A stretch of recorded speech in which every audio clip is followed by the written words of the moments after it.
I keep trying to come up with ways to start this video. It's a sensitive topic and I don't want to be disingenuous about it. I'm fine talking about it, just not everybody I think likes to hear or might be triggered by death. I want to talk about how my dad died recently and how I found out about it. I just reconnected with him maybe I'm going to say like 3 months before that. It was last year. And I talked about the reconnection I had with my parents. We were starting to talk. We spoke, it felt very regular, and we spoke here and there.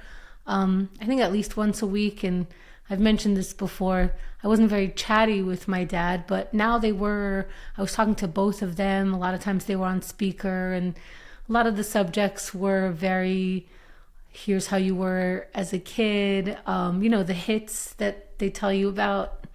And then I also found out that they have beach friends. They go to the beach, like I think definitely every Saturday, but sometimes throughout the week, and they bump into the same group of people. They play cards, they bring food, and it sounds really nice. I heard about it.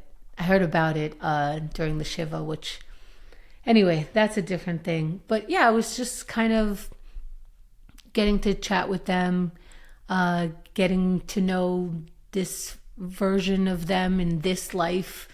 And the thing is his beach friends, I remember when I spoke to them after, they didn't know. They were like, whoa, that came out of nowhere. And I think it's because, it's not like my dad wasn't having health issues. I think he's just the happiest at the beach.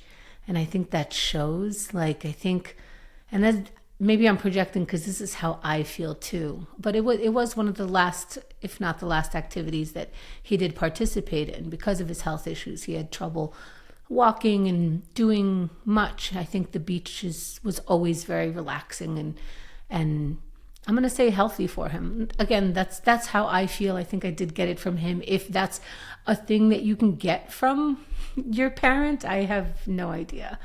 So yeah, I know that he, had suffered some health issues and was in and out of the doctors and the hospitals doing tests, trying to see where this recent pain comes from. And, just like I'm going to say it, our doctors, we dismiss a lot like, oh yeah, you're old, you're going to have these problems or those problems or problems in general. So, I knew he was an aging person. So he was, but then I saw this video of him that my mom sent.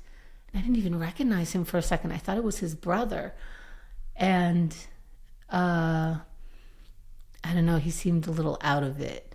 But then I remembered, I think he was taking tests, and I think he might have been coming out that twilight stuff that they give you. So I was like, oh, all right. But then I spoke to him on video shortly after, and I was like, what's happening? There's something troubling. I don't know how to describe it. It was like he was coming out of anesthesia, but not the kind that is funny. So we spoke, me and my brother spoke and said, hey, in a couple of weeks, in 3 weeks or so, it's Thanksgiving. Let's just go see them. It looks like Dad might be on his way out. So let's catch up before. And we told my mom, and I don't know if it was going to be all of us or I know my brothers definitely wanted to go. I wasn't sure if that's what I was doing at the time or can do. But then we spoke to my mom, and she was like, no, we were all planning on you all coming in the summer. And that was part of like a little bit of the fun. We reconnected. I was planning to go in the summer and stay with them.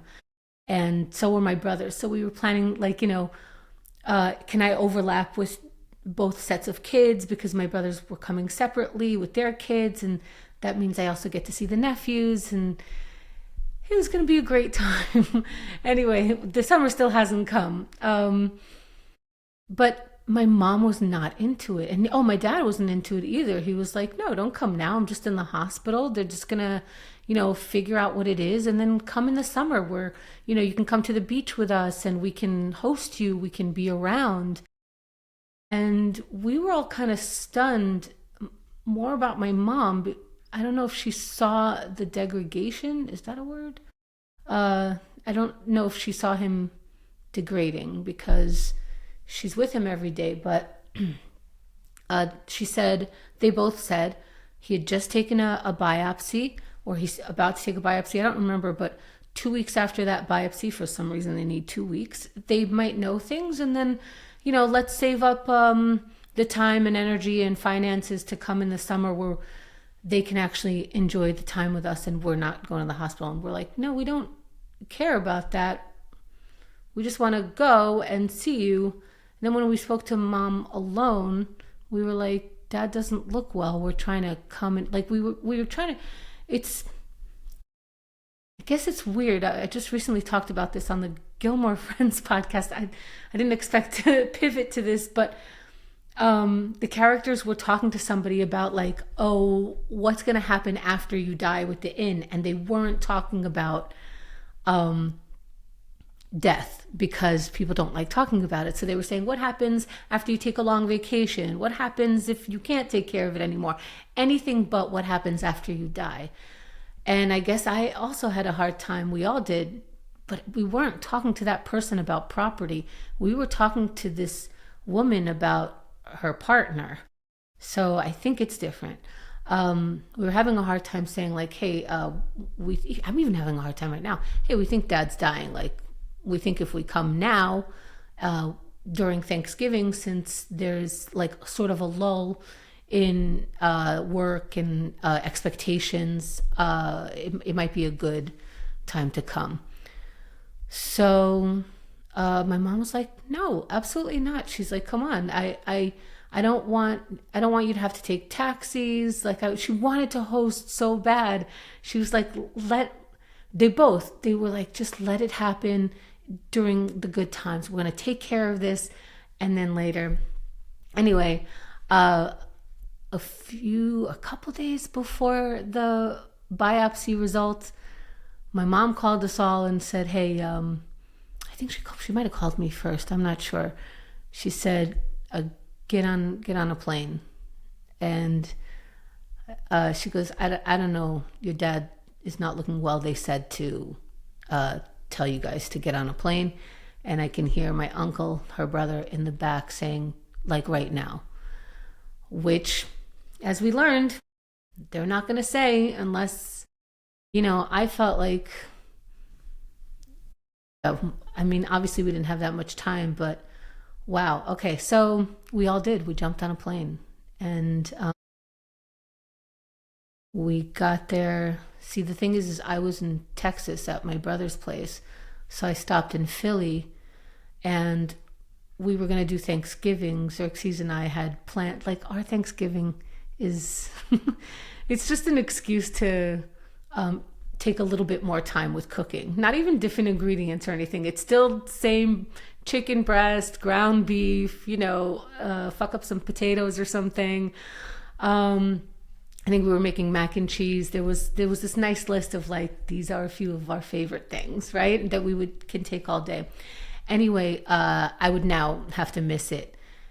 And also potentially miss my birthday, which was the week after. So when I came back home, I flew to Philly, had 2 hours in the house to just do my laundry, take a shower, and basically get going.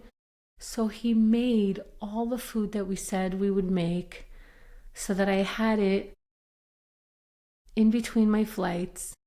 I had the food. We had a 20-minute Thanksgiving or Indigenous People Day. It's a stupid holiday. It's oof. Anyway, but I always use every excuse to zhuzh up some stuff if I can. So shout out to Xerxes. Thank you so much. And then I jumped on the plane. This was a 13-hour flight from Philly. And we we were to, oh, what's interesting is I took the flight from Philly. I had a layover in Spain. Um, I had to start speaking Hebrew. That was interesting after 15 years. Anyway, my brothers were going from Texas and New York. They had a layover and they got on the same plane from the layover, which was very interesting. Just you're allowed to have cute things even though you're racing to say goodbye to your dad. Um, wow, I keep getting kind of a little lost. Like, what am I talking about? Oh my God. Yeah, it's so weird. It doesn't feel like a big thing sometimes until I talk about it or I hear my mom talk about it. But yeah, so I get a little lost for a second. So, okay, we got there. My uncle was picking us up because my dad was in the hospital and he was with my mom. My mom wanted to stay with him. He liked her around, uh, which made so much sense. So my uncle was picking us up. We got lost in the parking garage. We were looking for his car for a while. I think he was a little nervous. I don't know. It was funny. Like it's not like this uncle. I don't know him too well because we always lived in a different country. But he's such a put together guy that it was strange that he didn't remember where he parked. Um, and he took us. We thought we were going straight to the hospital, and he pulls up to my mother's apartment building. And we're like, oh, I thought mom said to go. And no, your mom said to come to the house for a second, drop your stuff. And we're like, yeah, whatever mom said. And then we come up to the apartment and she's there. And we're like, you're not with dad? Like, you're always with dad. And she goes, there's nothing to do right now. I figured I'd come and whatever she said. I don't even know. She's like, have some food. She made us one of her specialties, Cuba. And we ate it. And then she's like, okay, you all ate. It was very much like, all right, here it comes. She said earlier today, there was nothing they can do, and your father didn't make it. So, and those aren't the exact words. I don't know what she was saying. I feel like as soon as she started talking, we all knew what she was going to say. And it all came back like the sixth sense. Why aren't we going to the hospital? Why is my mother here? Everything started making so much sense that it feels dumb when I tell the story, like, duh, you didn't make it. Like, we all knew along the way. But it was interesting. It's so like my mom to wait until we finished eating to make sure that she nourished us. I'm 50. Anyway, she tells us that, and we're not moving. Now, we're not a very like huggy family, but I realized she just told us that her husband died. They had been together over 50 years. She had never lived alone. So I realized like, oh wow, get up and hug your mom. And I can't believe I had to like say that to myself. But I think we've heard of this or we experienced it. There's a whooshing that happens. It's such a finite thing to happen. You can't undo it. And this is what's happening now. From now, this person isn't here anymore. So yeah, I guess there's no real ending to that other than his. Uh, Other than thanks for listening to this, I wanted to share it. I think I always want to share it. It's interesting. We stay away from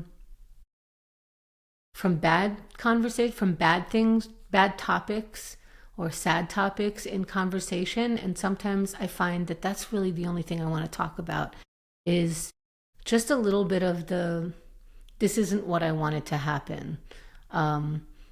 This was tragic. This was traumatic. And we don't have to stay there or live there or like always be the topic of conversation.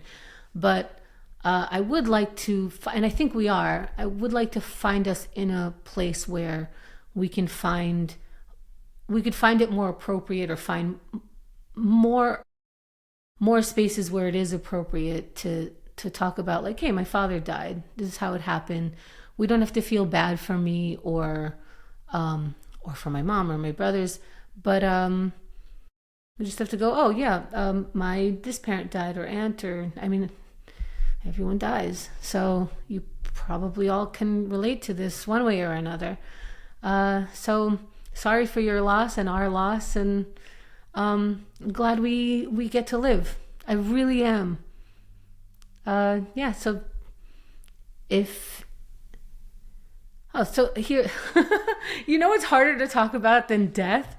Asking people to subscribe to my channel, to share this, asking for, comments and likes, and basically asking for your interest, and to show that to YouTube, to tell YouTube, like, yeah, I like this so much, I'm going to share it, and I like this so much, I want to hear more, so I'm going to hit subscribe. So thank you to those who are doing that. I appreciate it. Thanks for listening.